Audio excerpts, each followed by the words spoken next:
kwamba kupitia maisha yake Bwana aweze kuwa baraka katika kazi yako.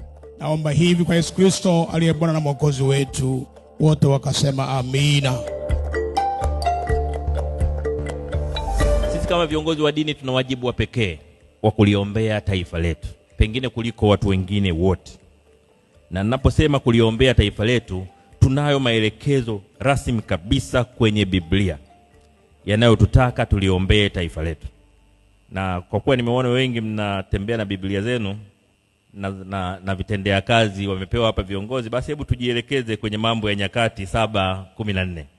Na mimi nitasoma: kama watu hao wangu wakijinyenyekeza, wakasali, wakanitafuta na kuacha njia zao mbaya, basi mimi nitawasikiliza kutoka juu mbinguni, nitawasamehe dhambi yao na kuistawisha nchi yao. Kwa wajibu wa kuliombea taifa letu ni maelekezo ya Biblia, si jambo la hiari kwa viongozi wa dini. Usije uko unatembea huko baba askofu unasema nikitaka nitaombea taifa, nikitaka siombei. Ukitamka maneno haya laana inakutafuta. Ni wajibu wa kila kiongozi wa dini kuliombea taifa letu. Naomba msichoke kuliombea taifa letu. Kwa nyinyi ambao ni viongozi wetu wapya wa kanisa, ameongea mwenyekiti wetu mpya Fernandez, akasema kwa kweli nyinyi mjue mnaenda kutumikia, sio mambo ya vyeo. Na mimi nasema jambo hili wala sio siri. Tujielekeze kwenye Marko 10:45. Na nitasoma kapengele haka kidogo: kwa maana hata mwana wa Adamu hakuja kutumikiwa bali kutumikia. Kwa maana hata mwana wa Adamu hakuja kutumikiwa bali kutumikia. Kama Yesu anajieleza kwamba alikuja kutumikia sio kutumikiwa, mimi askofu ni nani? Kwa wote tutoke hapa tukiwa tumejielekeza katika moyo wa utumishi kwa nchi yetu, tuwe tayari kutumikia taifa letu, tuwe tayari kuwatumikia waumini na kanisa letu. Tutoke tukijua tuna msalaba mkubwa kichwani mwetu wa utumishi na una baraka za Mungu, utoke ukatimize wajibu wako. Nataka kupitia maombi yenu, watu wote ambao wana mawazo ya wizi, ubadhirifu, uchonganishi, wenye mawazo ya damu za watu, wale ambao wanatamani vitu vibaya vibaya kwa nchi yetu, Ikulu waone hapa ingiliki kwa namna yoyote ile. Wasitamani hata kusogea karibu na rais.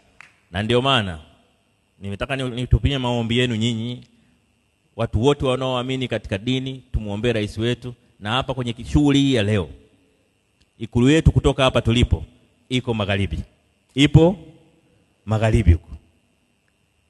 Na ninaposema tumuombe rais na tufunge milango ya Ikulu zidi ya watu wabaya, wasipenye watu wabaya wanaokwenda kushauri vibaya kwa rais. Rukukatekete rakeketo kate rake rakate rake rakate rake rakate makate makarikito makate rakato makato ratenmoch makandosh makandosh.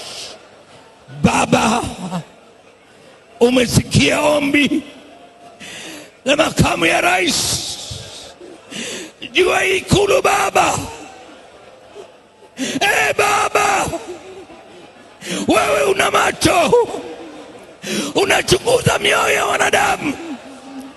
Kila mwanadamu ambaye ana mipango mabaya juu ya nchi yetu na juu ya mama yetu Mama Samia Suluhu Hassan, tunakwenda kufunga kila milango ambayo utakayojaribu kwenda Ikulu au kukutana na mama yetu. Tunaifunja katika jina la Yesu. Baba, tunafungulia malaika ya ulinzi waende kule Ikulu, wailinde Ikulu Baba. Baba, walinde na wale wote ambao watafika pale Baba, kama uliofanya enzi ya Elia. Elisha walipokuja kutafuta Elisha hawakumwona. Baba, naomba itokee katika jina jina la Baba naye Mwana naye Roho Mtakatifu, na utasemea amen. Amen.